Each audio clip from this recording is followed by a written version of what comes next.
বিষ্ণু ইসা ইসলামের জীবনে বিপদ আপদ ছিল কিনা, উনি বিপদ আসলে কিভাবে ডিল করতেন, বিপদ আসলে কোন দোয়া পড়তে হয়, কিভাবে ফরিয়াদের হাত উত্তোলন করতে হয়, কিভাবে রবের দরবারে নতজানু হয়ে ফরিয়াদ করতে হয়, এটা জানার দরকার আছে না নাই?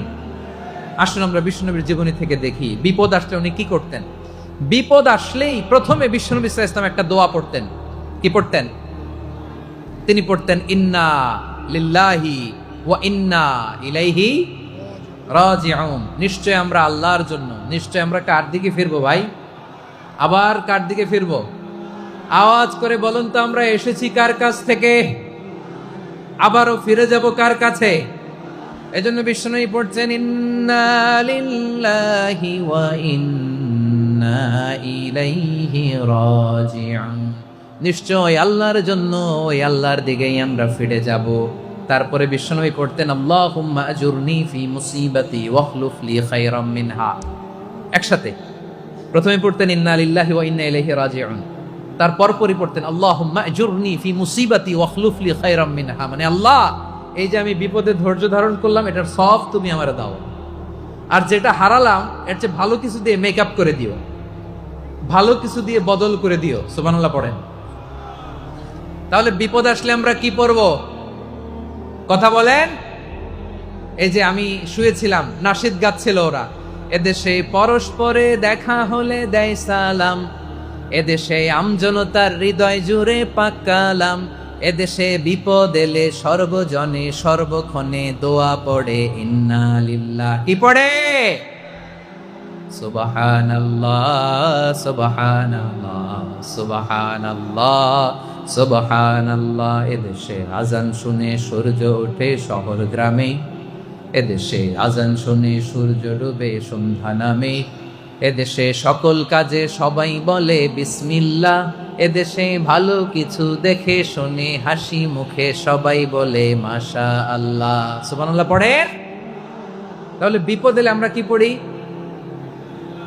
কথা বুঝলে সবাই উত্তর দিতে হবে। বিপদ এলে কি পড়ি? তাহলে বিপদ এলেই আমরা এখন থেকে ইন্না লিল্লাহ করবো, নাকি হাই হুতাশ করবেন? একদল আছে হাই হুতাশ করে, হায় আল্লাহ রে মোর কি হইল রে, মুই কি হরমু রে, মুই কমবে জামু রে। আছে না নাই? এরকম বিলাপ করতে নিষেধ করেছেন বিশ্বনবী। কি করব, কই যাব, কি হবে, হায় হায়, এরকম হাহুতাশ আছে না নাই? বিশ্বাসীরা হাহুতাশ করে না, তারা ইন্না লিল্লাহ পড়ে। কি পড়ে মনে থাকবে? আমরা পড়ব ইন্না লিল্লাহি ওয়া ইন্না ইলাইহি রাজিউন। নিশ্চয়ই আমরা আল্লাহর জন্য, আমরা আল্লাহর দিকেই ফিরে যাব।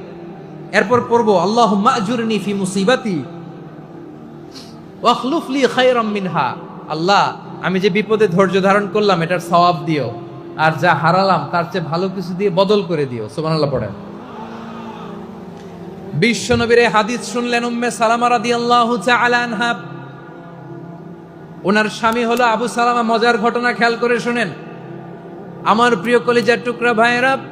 কানগুলো খরগোশের কানের মতো খাড়া করে আমার দিকে তাকান। সাইয়্যিদাতুনা উম্মে সালামা রাদিয়াল্লাহু তাআলা আনহা, ওনার স্বামীর নাম আবু সালামা। শ্রেষ্ঠ দম্পতি, শ্রেষ্ঠ ফ্যামিলি। প্রথমে হিজরত করেছিলেন হাবাসায়, পরে হিজরত করেছেন মদিনায়। উহুদ যুদ্ধের পরে ওনার স্বামী আবু সালামা ইন্তেকাল করলো, শহীদ হলো। সুবহানাল্লাহ পড়েন। যখন আবু সালামা ইন্তেকাল করলো, উম্মে সালামা রাদিয়াল্লাহু তাআলা আনহা কেঁদে কেঁদে হয়রান। আর নবীর শিখানো বাণী অনুযায়ী তিনি বারবার পড়ছিলেন ইন্না লিল্লাহ। কি পড়ছিলেন? মুই কই জামু, কি হরমু, এগুলো বলে নেই। কি বলছে? ইন্না লিল্লাহ। যেহেতু বিশ্বনবী বলেছেন কেউ যদি বিপদের প্রথম ধাক্কায় পড়ে ইন্না লিল্লাহি ওয়া ইন্না ইলাইহি রাজিউন, আল্লাহুম্মা আজুরনি ফি মুসিবাতি ওয়াখলুফ লি খায়রাম মিনহা, তাহলে এই বিপদে যে সে যা হারালো তার চেয়ে শ্রেষ্ঠ কিছু দিয়ে আল্লাহ তার বদল দিয়ে দিবে।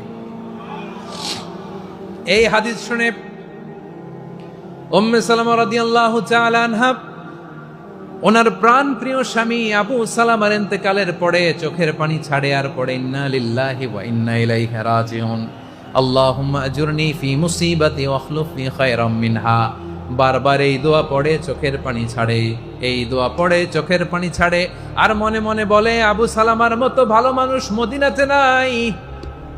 আবু সালামার চেয়েও ভালো মানুষ মদিনাতে নাই, তার চেয়ে ভালো মানুষ কি করে আল্লাহ তাআলা আমারে দিবে, তার চেয়ে ভালো মানুষ তো আমি মদিনাতে দেখি না। চোখের পানি দিয়ে বুক ভাসায় আর নবীর হাদিসের উপর আমল করে পড়ে ইন্না লিল্লাহি ওয়া ইন্না ইলাইহি রাজিউন, ইন্না লিল্লাহি ওয়া ইন্না ইলাইহি রাজিউন। পড়তে পড়তে চোখের পানি ছাড়ে আর চিন্তা করে বিশ্বনবী বললেন, এই দোয়া পড়লে যেটা হারালাম তার চেয়ে ভালো কিছু দিয়ে আল্লাহ পুরস্কার দেয়। আবু সালামের চেয়ে ভালো মানুষ মদিনার মধ্যে আর কে হতে পারে? কি আজীব তামাশা, কি অবাক করা ঘটনা। কিছুদিন পরে দেখা গেল সাইয়্যিদুল মুরসালিন রাহমাতাল লিল আলামিন স্বয়ং বিশ্ব নবী উম্মে সালামাকে বিয়ের প্রস্তাব পাঠিয়েছে। স্বয়ং বিশ্ব নবী উম্মে সালামা রাদিয়াল্লাহু তাআলা আনহাকে বিয়ের প্রস্তাব পাঠিয়েছেন। উনি রাজি হয়ে গেলেন, বিয়ে হয়ে গেল, উনি হয়ে গেলেন উম্মুল মুমিনিন, আমাদের মা, পুরো মুসলিম উম্মার মা। চিৎকার করে বলেন আল্লাহু আকবার। তাহলে আমার প্রাণ প্রিয় ভাইরা, বিপদে পড়লে আমরা পড়বো ইন্না লিল্লাহি ওয়া ইন্না ইলাইহি রাজিউন, আল্লাহুম্মা আজুরনি ফি মুসিবাতি ওয়াখলুফনি খায়রাম মিনহা। পড়বেন? পড়বেন না? যারা যারা বিপদ আসলে এই দোয়াটা পড়বেন এখন থেকে আওয়াজ করে ইনশাআল্লাহ বলেন। যা হারাইছেন তার চেয়ে শ্রেষ্ঠ জিনিস দিয়ে বদলা দিবে কে? বিশ্বাস হয়? একটু সন্দেহ লাগে মনে হয়, একটু সন্দেহ আছে। যাদের বিশ্বাস হবে তাদের কি আল্লাহ উত্তম বদলা দিবে, ঠিক কিনা বলেন? তাহলে বিপদে পড়লেই প্রথমে আমরা এটা পড়ব। দোয়াগুলো যদি এখন মুখস্থ না হয়, এই যে রেকর্ডিং হচ্ছে, পেয়ে যাবেন, কালকেই পেয়ে যাবে। শুনে শুনে মুখস্থ করবেন। আমার মায়েরা, আমার বোনেরা, আপনাদের জন্য 3টি মাঠের অ্যারেঞ্জমেন্ট করা হয়েছে, আমি জানি। আপনারাও এই দোয়াগুলো পড়বেন, আপনার স্বামীকে শেখাবেন, সন্তানকে শেখাবেন, আপনার পুরো পরিবারটাকে জান্নাতের টুকরো বানিয়ে দিবে কে? তাহলে বিপদ আসলে প্রথমে কি পড়তে হবে এটা জেনে গেলাম। এরপরে বিপদ আসলে নিজেকে কি করে আল্লাহর কাছে সঁপে দিতে হয় এটাও জানার দরকার আছে না নাই? বিপদে প্রথমে ইন্নালিল্লাহ করলাম, ধৈর্য ধারণ করলাম, বিপদ থেকে উদ্ধারের সর্বোচ্চ চেষ্টা করলাম। আমার কাজ যখন শেষ, তখন আমি আমার এই বিষয়টা আল্লাহর কাছে সঁপে দিব। কার কাছে সোপর্দ করব? কার কাছে?